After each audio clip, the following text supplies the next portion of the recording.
আসসালামু আলাইকুম গাইস, কেমন আছেন? আশা করি ভালো আছেন। আমি আল্লাহর রহমতে মোটামুটি সুস্থ আছি।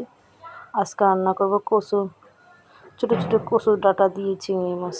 এরপর আমি তেল দিয়ে দিলাম, পেঁয়াজ কুচি, আদা রসুনের পেস্ট দিয়ে, হলুদ মরিচ ধনিয়া লবণ দিয়ে, তারপর ওই যে কচি কচি কচু ডাঁটা দিয়ে দিলাম, দিয়ে একটু নেড়ে চেড়ে সুন্দর করে দিয়ে দিলাম চুলার উপরে। তারপর ওই যে কচু ডাঁটা মচতে শুরু করলো। তারপর চিংড়ি মাছ দিয়ে দিলাম, কাঁচামরিচ ফালি দিয়ে দিলাম, হালকা 2-3 ট্যাংরা মাছও দিয়েছি, চিংড়ি মাছ কম তো সেজন্য। তারপর ঝোল দিয়ে একটু জিরার গুঁড়া দিয়ে দিলাম,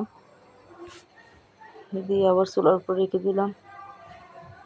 দেখতে পারছেন আমার তরকারি সুন্দর হয়ে গেছে। তবে ফাইনাল লুকটা এই যে তরকারি হয়ে গেছে। সবাই আমার পেজটা ফলো করে দিয়ে